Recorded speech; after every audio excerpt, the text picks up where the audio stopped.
যারা কোটা বিরোধী আন্দোলন করছেন তারা সব সমাধান আপনার কাছে চান, তারা আদালতের পথে যেতে চান না, এবং সমাধান নির্বাহী বিভাগের প্রধান হিসেবে প্রধানমন্ত্রী শেখ হাসিনা কোটা রাখবেন না কোটা রাখবেন না। ধন্যবাদ মাননীয় প্রধানমন্ত্রী। ধন্যবাদ। দেখুন, একবার তারা এই ধরনের আন্দোলন, শুধু আন্দোলন না, তখন যে সমস্ত ঘটনা তারা ঘটাচ্ছিল, মানে আমেরিকা অফিসে আক্রমণ, সেখানে মানুষের উপর আঘাত করা, কিছু জ্ঞানীগুণী আছে একেবারে ঘরের মধ্যে বসে মিথ্যা অপপ্রচার রেকর্ড করে ছেড়ে দিচ্ছে, এই ধরনের সমস্ত দেখে আমি খুব বিরক্ত হয়ে যাই। এবং তখন এক পর্যায়ে বলি ঠিক আছে কোটা বাদই দিলাম।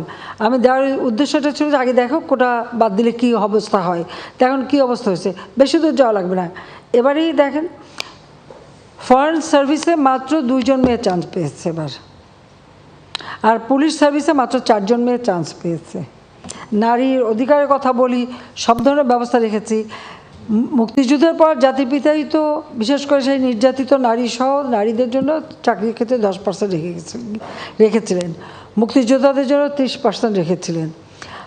এখানে আমি যখন সরকারে আসি তখন থেকে আমার ইচ্ছে ছিল যে ঠিক আছে এই যে 30% যদি পূর্ণ না হয় বা 20% যে কোটাটা পূর্ণ না হবে, সেখানে যারা পরবর্তী থাকবে তালিকায় তাদের ভিতর থেকে সেখানে নিয়োগ দেওয়া হবে। সেটাই কিন্তু আমরা শুরু করে দিয়েছিলাম। তারপরেও যখন আন্দোলন শুরু হলো সব বন্ধ করলাম, কিন্তু বন্ধ করার পর আজকে ফলাফলটা কী দাঁড়াচ্ছে? আমাদের একটা রাষ্ট্র পরিচালনায় কী ধরনের কাজ হয় সে সম্পর্কে তাদের কোনো ধারণা আছে? সে ধারণা তো আমরা দেখি না। আজকে যখন আদালতে চলে গেল, আদালতে সেটা সমাধান, এবং আদালত তাদের সুযোগ দিয়েছে, বলেছে আপনারা আসেন আর্গুমেন্ট করেন, বলেন, তা আদালতে যাক বলুক না, তারা রাজপথেই সমাধান করবে। আর আমাকে বলছে, আমি সত্যি কথা বলতে কি, আদালত যখন কথা বলেছে, আদালতে যখন চলে গেছে, তার যখন রায় হয়েছে, তো সেই রায়ের বিরুদ্ধে এখন এই মুহূর্তে আমার তো দাঁড়ানোর কোনো অধিকার নাই।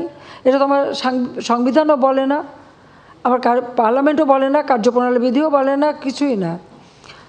যতক্ষণ পর্যন্ত আদালত থেকে সমাধান না আসবে ততক্ষণ আমাদের এখানে কোনো কিছু করার থাকে না। এটা বাস্তবতা, এই বাস্তবতা তাদের মানতে হবে। আর যদি না মানে কিছু করার নাই, আর রাজপথে আন্দোলন করতেই থাকবে, তবে কোনো ধ্বংসাত্মক কাজ করতে পারবে না। যতক্ষণ তারা শান্তিপূর্ণভাবে করে যাচ্ছে কেউ কিছু বলছে না। কিন্তু এর বাইরে যখন কিছু করবে, পুলিশের গায়ে হাত দেওয়া বা পুলিশের গাড়ি ভাঙা বা এভাবে আক্রমণ, এগুলি যদি করতে যায়, তাহলে তখন তো আইন তার আপন গতিতে চলবে, এখানে আমাদের কোনো কিছু করার নেই। কোটা আন্দোলন করবার আগে তাদের তো পরীক্ষার রেজাল্টগুলি দেখে নেওয়া উচিত ছিল যে কোথায় তারা দাঁড়িয়েছে। আর দ্বিতীয় কথাটা হচ্ছে মুক্তিযুদ্ধের বিরুদ্ধে এত ক্ষোভ কেন? মুক্তিযোদ্ধাদের নাতিপুতিরাও পাবে না, তাহলে কি রাজাকারের নাতিপুতিরা পাবে? সেটা আমার প্রশ্ন, দেশবাসীর কাছেও প্রশ্ন, যে রাজাকারের নাতিপুতিরা সব কিছু পাবে, মুক্তিযোদ্ধারা পাবে না। অপরাধটা কি?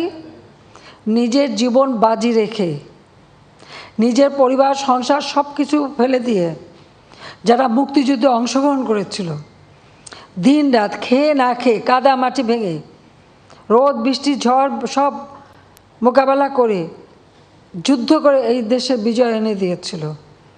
আর বিজয় এনে দিয়েছিল বলেই না আজকে সবাই উচ্চ পদে আসীন, আজকে গলা বাড়ায় কথা বলতে পারছে। ধরে তো ওই পাকিস্তানিদের বুটের লাথি খেয়ে চলতে হতো। আজকে আমি কথা বলছিলাম যে কোনোদিন বিদেশে যেতে গেলে আগে একটা ভিসা নিতে যেতে হতো করাচিতে, কারণ যখন করাচি রাজধানী, এরপর রাজধানী হলো ইসলামাবাদ, তারপর হলো পিন্ডি। তো সেখান থেকে বিদেশে যাওয়ার ভিসা তো আন্তর্জাতিক কোনো ফ্লাইট ঢাকা থেকে চলতো না, ওই করাচির থেকে আন্তর্জাতিক ফ্লাইট নিতে হতো, হয় দিল্লি থেকে নয় করাচি থেকে।